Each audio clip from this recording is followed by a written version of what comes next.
It was a really interesting election from the perspective of religious voters. One of the things that I study is the Catholic vote, and in 2008, the Catholic vote went for Obama by 54%.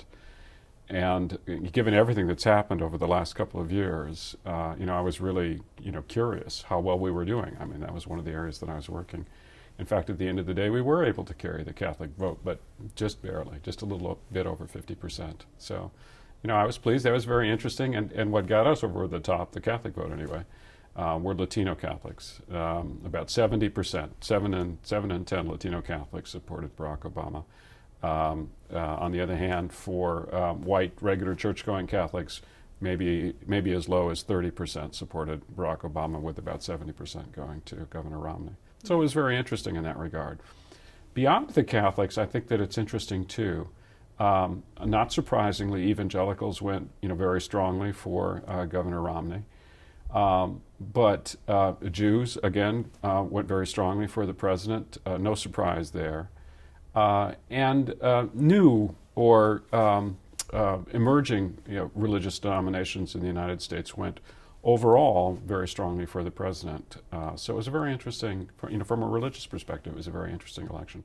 One of the questions that should come out of this election for those of us who study the intersection of religion and politics is whether evangelicals engaged in political life are going to be the kind of kingmakers in the Republican Party that they've been in the past.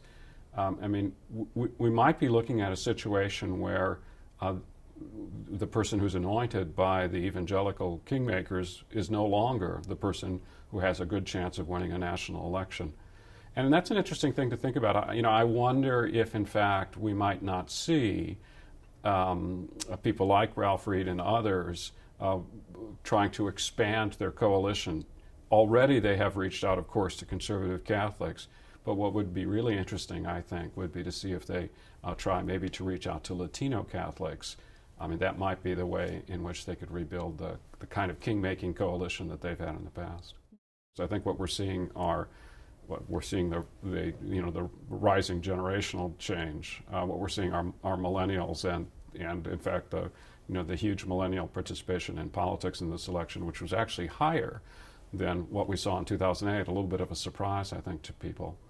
And same thing in regards to religion. Those millennials within the Catholic faith and within evangelical denominations and for mainline Protestants and so forth, those millennials are much more comfortable with same-sex issues than the older cohorts. The bishops in the United States need to be pragmatic and need to be able to find a way to work with whatever administration is in power.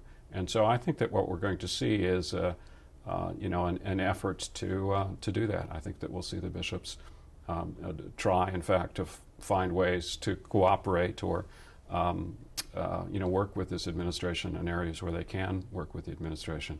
That said, of course, they are not going to shift their positions on things like same-sex marriage or abortion. Those kinds of things are non-negotiable, as the bishops like to say. Compromise has to happen on both sides here. I think that my sense is, well, frankly, we've got about 9 months to work out better religious exemptions to the contraception mandate.